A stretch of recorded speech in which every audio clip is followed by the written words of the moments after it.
Shalom. Te souviens-tu de ce paralytique dans les livres de Luc au chapitre 5? Ce paralytique qui a été guéri par Jésus après qu'il ait traversé le toit. Est-ce que tu as déjà réfléchi sur le fait qu'en rentrant chez lui, il n'est pas ressorti par le toit, mais plutôt par la porte qui lui était fermée au départ? Au fait, lorsqu'il est rentré chez lui, il a dû passer au milieu de la même foule qui le bloquait le passage, lui et ses amis, lorsqu'ils ont voulu au départ se rendre vers Jésus. Malheureusement, encore aujourd'hui, certains chrétiens sont convaincus du fait que leur réussite dépend de la disparition de tous leurs ennemis. Es-tu vraiment de ces nombres de personnes qui pensent que pour arriver au succès, à la victoire, maternité, voyage, percée, succès, travail, il faudrait que Dieu balaye tout au-devant d'eux, qu'il leur débarrasse de tous les obstacles? C'est peut-être parce que lorsque tu regardes les grands nombres de tes ennemis, leur zèle, leur enthousiasme à te faire du mal, le nombre de fois où ils ont fait chuter plusieurs avant toi, tu te dis, si je veux vraiment avoir cette promotion, ce travail, cette percée, il faudra que Dieu ôte X et Y au-devant de moi. Mais le Seigneur m'envoie aujourd'hui te rappeler le psaume 23, le verset 5, qui dit: tu dresses une table en face de mes adversaires. Tu oins d'huile ma tête et ma coupe déborde. Mais tu sais quoi? Je préfère la version parole de vie qui dit: tu m'offres un bon repas sous le regard de mes ennemis. Ça veut dire, bien-aimé, que le jour de ton couronnement, ton public ne sera pas composé que de tes amis.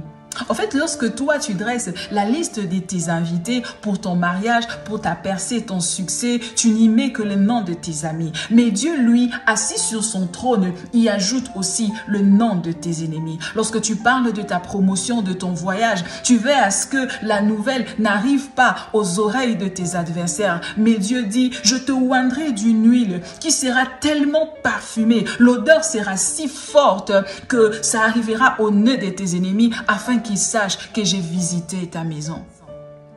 Lorsque tu vois tes ennemis réussir malgré tes nombreuses prières pour leur chute, tu soupires après la mort de tes ennemis et que tu leur vois continuer à prospérer, tu peux tomber dans le piège de croire qu'ils sont plus puissants que tu n'imaginais, que tes prières sont inefficaces. Mais le Seigneur m'envoie te dire, ce n'est pas parce que tu ne pries pas assez, c'est juste que ces personnes ont reçu du ciel une invitation divine à être présent le jour de ton couronnement, à être là le jour de ta gloire. Mais pourquoi est-ce que Dieu ne nous débarrasse pas de tous nos ennemis? Pourquoi est-ce qu'il fait en sorte qu'ils soient même là le jour de notre joie? Parce que, bien aimé, Dieu ne veut pas qu'ils disent que si tu es parvenu à la victoire, c'est parce qu'ils s'endormaient. Que si tu as réussi, c'est parce qu'ils étaient distraits. Que si tu es parvenu à la gloire, c'est parce qu'ils étaient absents. Tu sais quoi? Le jour où Joseph a été couronné, Potiphar et son épouse étaient présents. Israël est sorti de l'Égypte en présence de Pharaon et de son armée. Arrête de soupirer après la mort de tes ennemis comme si la puissance de ton Dieu dépendait de leur absence. Ton Dieu est tout puissant, non pas parce qu'il est celui qui te fait réussir après t'avoir débarrassé de tous tes ennemis, non. Il est tout puissant parce qu'il est celui qui te fait réussir en présence de tes nombreux ennemis. Dieu est capable.